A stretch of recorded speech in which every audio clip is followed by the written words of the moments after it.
Find your quadcopter even when you throw the battery with the new ViFly Finder.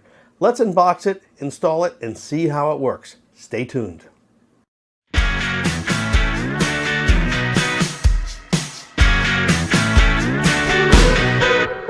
Today we're going to do a little unboxing and review of the ViFly Finder. This is another beeper, but it is a very cost-effective beeper, and you can get these for around 14 bucks or 3 for under 40. So it's a pretty good deal. Comes in a nice little box, and there is your beeper. And you see it is a pretty normal sized beeper. And there's the LiPo on the bottom, and it's all wrapped up in a nice package.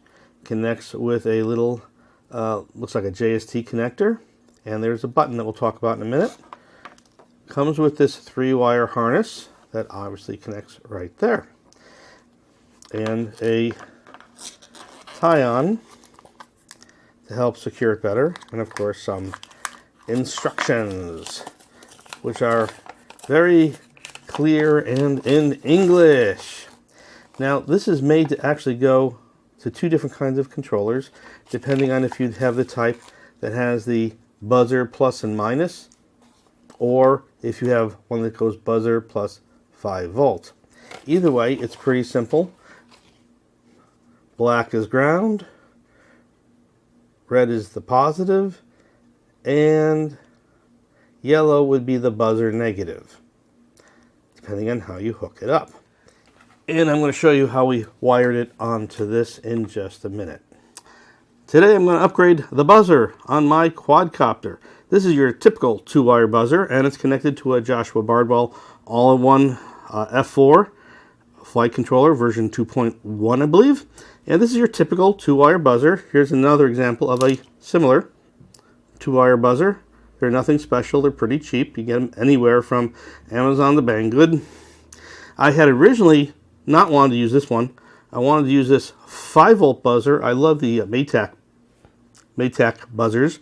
This one is a full 5-volt, and I had wired it in previously. I didn't install it because it was in shipment, but I wanted to get in there, so I just put on the buzzer that I wanted. This particular one takes these 2 wires on buzzer plus and minus, and then the voltage from the 5-volt, so this is really loud. But then I learned about this. This is the new ViFly. ViFly is a very similar buzzer with a battery, with a LiPo battery on there that charges from the battery on the quad. And this thing will run up to 6 hours and is also very, very loud. So I'm going to take this off and attach this, which requires 3 wires. It comes with a harness, and a little tie-on. And this requires 3 wires. 1 to the buzzer plus, 1 to the buzzer minus, and 1 to a ground. And I'm going to use this ground that I previously was going to use, and I'll just ignore this power wire. So let's get to it. But we want to think about, where am I going to put this first? Because there's a button there, and it's convenient if I can get the button. So I had this buzzer mounted here, and on this particular Hellbender, there's plenty of room. So I'm going to put it here with the wire coming out the end and the switch right there. So let's get to removing this and soldering this on. Start by removing the old buzzer.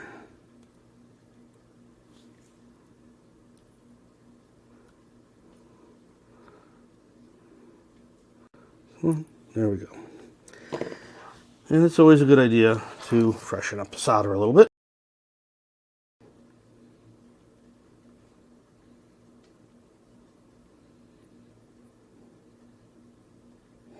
There we go, nice and shiny.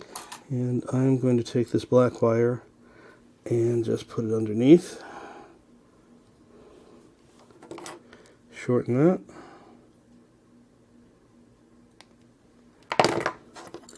And we'll just tin that up.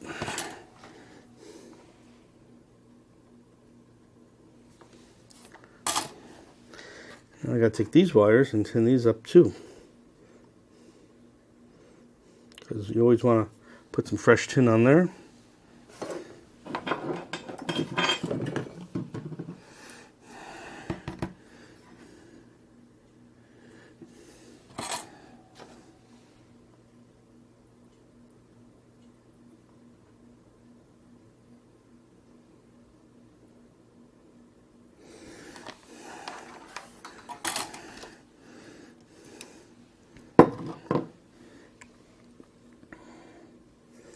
So, according to this manual, we have two ways to do this.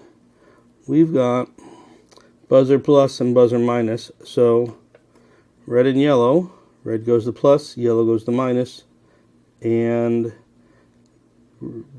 black goes to ground. Be sure you get the polarity right.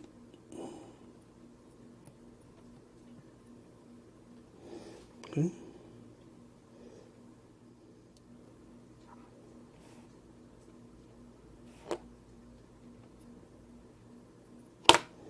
Okay. In my case, for the black, being I'm splicing it, put a little shrink tube on there.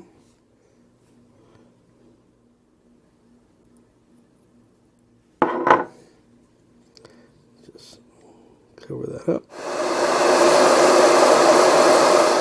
All right, so let's see. Let's make sure this works first.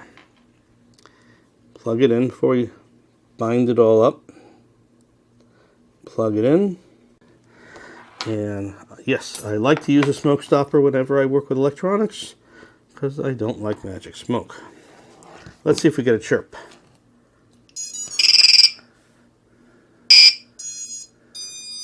All right, we heard that, so we got a chirp.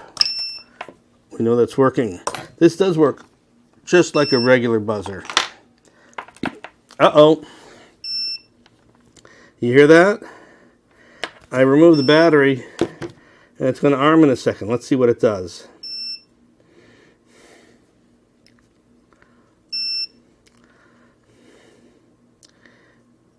I don't think that's the full alarm yet.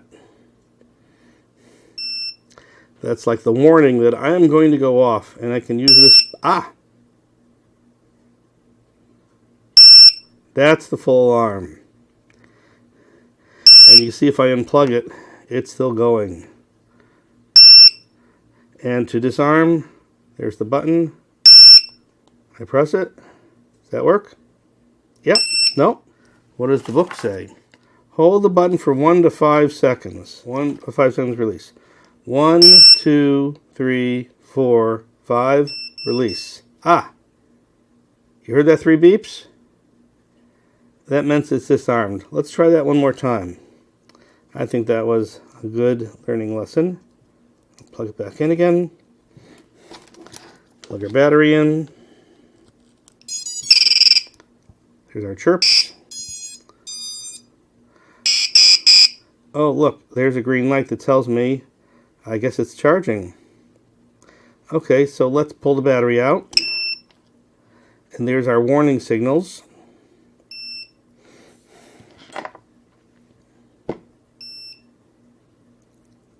It's not too loud yet. Let's see, it's going to do this for I think a half a minute. And there's no lights on now. It's getting no power. It's plugged in. Oh, there it is, full power. And even if I unplug this, it's going to keep going until I press and hold this for 1 to 5 seconds, then release. Let's disarm and listen for the chirp, the disarm chirp. 1, 2, 3, 4, 5. No, we didn't get the chirp. 1, 2, 3. That was the chirp. Now this is disarmed. Whether it was plugged in or not, that was the disarm. So now that I know that, okay, let's go finish this job. Plug that in there. And let's get these wires tidied up a little. And we're going to put it right down there. Now they gave us this tie-on. I usually use some hot glue too, or some sticky tape. And let's see, I think I'm going to use some sticky tape and that. Let's go get my double-sided tape. That looks pretty good. Peel off the backing. I like to use a little razor blade to help me with that.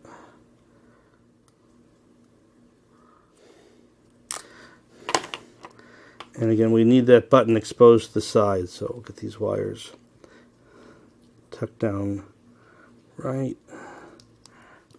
Now I also have this strap, so let's see if we could add this also. Now, all right, that buzzer is not going anywhere. It's stuck down and strapped down. Very nice.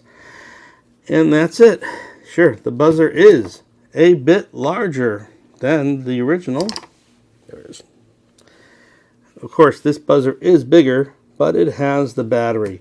And in this particular quad, I got plenty of room for this. Now, this won't fit every quad, and I just wonder, can you remove the battery and kind of like flip it over like a sandwich and make it thinner? Maybe, but that's a mod for another day. So I'm going to put my RunCam split up back on this and tidy it all up. Thanks for watching, and we'll go give this a try in the field soon.